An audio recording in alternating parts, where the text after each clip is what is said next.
It's time for class, everyone. Gather round and put your thinking caps on because today we're going to be talking about some mistakes that you're making when composing your photos. First, let's just call it out right now. I have some kind of dermatitis on my neck. We're going to look past that. I don't want to hear about it in the comments. I don't like it. It is itchy. I am being treated for it. Moving on.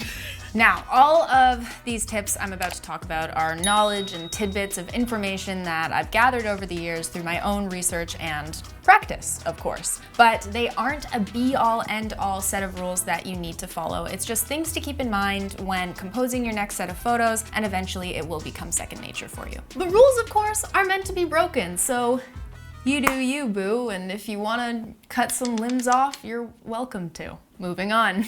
First up, we're going to talk about negative space. Now, you've probably heard this term before, and it is essentially what it sounds like. It's leaving some negative space in your image and the positive space being your subject. But this doesn't just mean add some random space in your image all willy-nilly. There is a recipe for it to do it right, and when you do it right, it will emphasize the emotion or drama or effect you're trying to give that image. This one even, our subject is over here, and there's all this negative space around her. But it looks purposeful. It doesn't look like a mistake. And that's because in this photo, I'm using rule of thirds, which I'll talk about a little later on. This one with Chris in this forest. Look at all that negative space. I could have taken still a good photo, any kind of portrait close up with a tighter lens, but I wanted to show the setting that we're in, how it feels to be standing in this misty, mossy forest with all of these massive trees towering over him. So I got really low. It really emphasizes how tall the trees are and how they're towering over Chris. And part of that is due to the angle, part of that is due to the lens, but it also helps that I put Chris in the lower area of the image.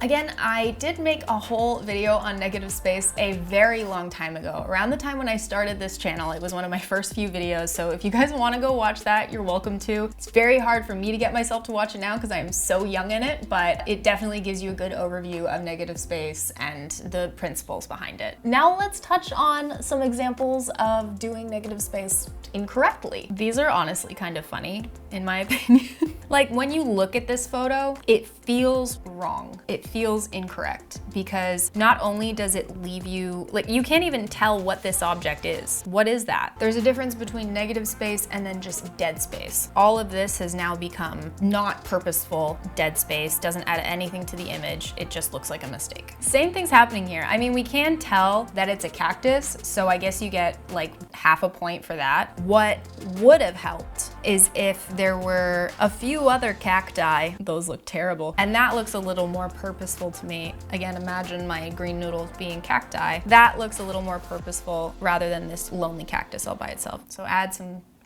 cacti. So my next tip is for you to zoom out. And essentially what I mean by that is to look at the bigger picture. Stop focusing too intensely on the composition and either look at the room you're in, look at the situation you're shooting, the moment you're shooting, the movement you're shooting. What is the story of the image you're trying to capture? Because sometimes if you get too caught up with the composition, you'll miss the whole essence of the image in general. We're very fortunate these days to be able to manipulate our images quite considerably in post now, so if you happen to mess up a horizon line, something's a little crooked, something may or may not be a touch soft or a little overexposed, you might be able to fix that in post. So by focusing on the story, the essence of your image, that's really what is going to come through in your photograph, and you can hopefully correct whatever mistake you made later on. That is my one tip, but let me show you what this means in practice. So the subject in this image is very slouchy. He's making a lot of different angles with his body. He's leaned back, his head's tilted to the side. So instead of trying to take a perfectly composed image in this sense, which would have translated to the entire thing being just like more straight, as you can see, like this is on an angle, this is on an angle. Like I shot this photo on an angle to match or complement Kubla's pose. And that's something you can really only do in the moment when you're kind of feeling planning out the photo, you're moving your camera a little bit before you actually snap that picture. And I really don't believe that shooting this photo completely straight and level would have added anything to the photograph. I think if anything, making it a little bit skewed and shooting it a little distorted actually supports his pose and his emotion that he was trying to convey in this photograph. I talked about this set of photos a little bit on my Instagram account. If you don't follow me, go follow me on Instagram. I really wanted a photo of, this was essentially my hotel room in Saudi Arabia. It was a spectacular hotel. It's called Habitas, if you ever plan on going there. And I knew that I wanted to shoot it from the back. It almost feels wrong to call it a patio, but the back patio area. So I didn't have a lot of time to focus on composition. I'd already been out there, so I had a plan in my head as to what it looked like and what angle I was going to shoot it at, but I didn't have a lot of time and I needed to make sure I nailed it. So I took 3 photos. So here's the first one I took. This was the angle I had in my head. It's good, but I didn't really nail the location. I felt like that wasn't coming through in the photo when I first looked at it. So we switched to a different angle. This was the second photo I took, and I had a vision of standing in this doorway. I thought it was very relaxed, but again, the background, these sandstone cliffs, still wasn't coming through. This was only photo number 2. I'm going, okay, then I just need to back up. And so that's when we ended up with this photo, which I love. I think my pose is very natural. I'm looking off into the distance. You see the sand that's actually surrounding all of the hotels that you couldn't see in the other photos, and you get more of a sense of where I am. You only really can capture that if you stop focusing too much on the composition. So I think probably if I went back to my edit now, you'd find that this probably isn't completely straight. It was important, of course, to get the perspective right here, but I'm sure if I opened up Lightroom right now, you would be able to see that it's not entirely perfect because I had 5 minutes and it was a self-portrait. So I was taking this on myself. My phone is somewhere in my hand down here. I literally just set the timer and did that. Okay, pause. We need to pay the bills, okay? This video is sponsored by Canva. I've actually used Canva for quite some time, even before they reached out to me to partner on this video. I originally used Canva to make some of my own YouTube thumbnails, and since then, they've developed so many more features. If you're not familiar with Canva, Canva is an all-in-one platform to edit your social media posts, posters, newsletters, videos, presentations, proposals, and even help you plan your next big project. Canva Pro has everything you need in one place, no matter what you're creating or sharing. So what's most important for me, because I'm always going back and forth between Instagram and YouTube, and that's their content planner. That helps me stay organized and keep track of all my designs between my different platforms. It has unlimited folders and up to 100 gigabytes of storage, so you'll never misplace a design again. My favorite feature has to be the brand kit because it just makes easy access of my brand colors, fonts, and logos when I'm designing something. I've used Canva Pro for everything from my Instagram stories, both photo and video, proposals, YouTube thumbnails, honestly, you name it. Because their templates are super easy to use and honestly look amazing, why wouldn't I? They actually recently launched a video editing feature, so they've made all of these different short video edits that you can just slot your footage into, customize, change the colors, and here's what that looks like with some of the footage we shot for this very video.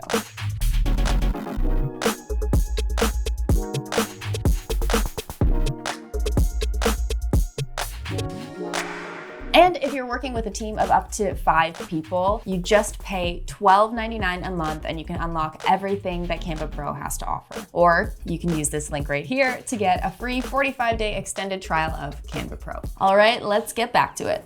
Sometimes when you just look at a photo, you think, first of all, wow, what a great photo. That looks amazing. Composition looks amazing. But why does that composition look amazing? It's because of usually something like leading lines. You're like, oh, well, these lines are actually pointing right towards the subject. Or look how this line crosses the image perfectly. Wow, what happenstance? It's not happenstance. The photographer took that photo that way for a particular reason. And so I'm going to explain some of the rules involved with lines and leading lines and rule of thirds and all of that good stuff, and how none of that is happenstance, my good friends. So we've already looked at this photo, but we're going to use it to explain the principle here of rule of thirds. Rule of thirds is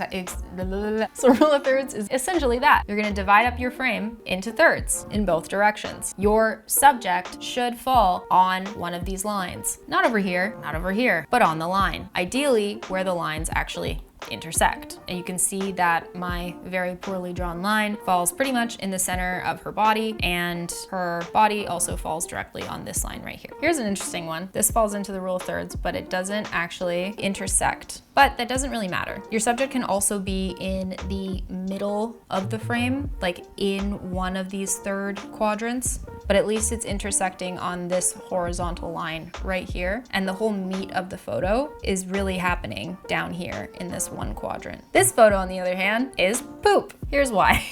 First of all, it just seems like it's way more towards this side of the image than it's supposed to be. I think it's, yeah, see, this side is falling in here. And I think because of whatever this is, this handle or this paddle is on this side, it just makes this side of the image feel too heavy and weighed down. I mean, overall, the composition is just bad. So when we mentioned the cactus earlier, this falls over here, but your subject really shouldn't be in this third. It should really be right here where those lines intersect. And really, I still think this whole image should be moved over to the right a little bit to give us more space kind of over here. And then if you added a few more cacti, then it would be falling on this part of the image and would seem more balanced. Next, let's talk about the golden ratio. This is probably the easiest one here. So the golden ratio is this set of lines. It kind of looks like a seashell, and you've got a couple more intersecting here. It's very hard to find compositions that work with this ratio, but for practice, it's definitely something that's great to keep in mind because it'll just help you going forth in your photography composition journey. As you can see with how they framed the rose, rather than the center of the rose being like dead center in the frame, it's a little bit off center, but it's following this golden ratio, allowing the frame to feel very harmonious and balanced. Here's another example. So all of this negative space is actually drawing your eye towards the subject over here. This cityscape, this might be something that's great for you to keep in mind when doing landscape shots of a city, because there's lots going on and sometimes it can be really challenging to know which buildings to shoot, where to put them in your frame. So with that said, you could maybe keep this golden ratio in mind. So last but not least, let's talk about leading lines. This is something that usually comes naturally to most photographers because when you're shooting down a long hallway, for example, or following like a row of lights, it automatically looks aesthetically pleasing and you want to shoot it. But that's because you're using all of those lines, the way that they fall down that hallway, to point towards the subject or the center of the image. So it is purposeful. Again, another photo from Saudi. I just have these ready because I went there pretty recently. This building is completely mirrored, but you'll see the areas between the mirrored panels on the outside of the building all point towards me. Even though I'm not in the center of the image, everything on the left side is pulling your eye towards me, the subject, on the right. So sometimes you just have to lean back and forget those rules in a way and just see where your eye is being pulled, and then bring those principles in and you'll see it's like double checking your work. This one here, we have the angle of the stairs. If you draw a line essentially from like the top corner of the image down, oh my God, that was a terrible line. Alex crosses the frame perfectly. Her body is perfectly on that diagonal. Everything else in the image is completely perpendicular, and our subject falls in the center of the image, and actually her head crosses one of those rule of thirds lines. Here actually in this flat lay, there are a bunch of different angles going on with the computer screen, with the desk, but an easy rule of thumb for flat lays and things like that is sometimes to make the items in the flat lay look random but still intentional, you can make kind of an S shape. So that's what's happening here. This mouse is a little bit off center, then your eye gravitates towards this little plant, moving down to the keyboard and up over here to the camera. Here's a bad leading lines example, this strange piece of corn.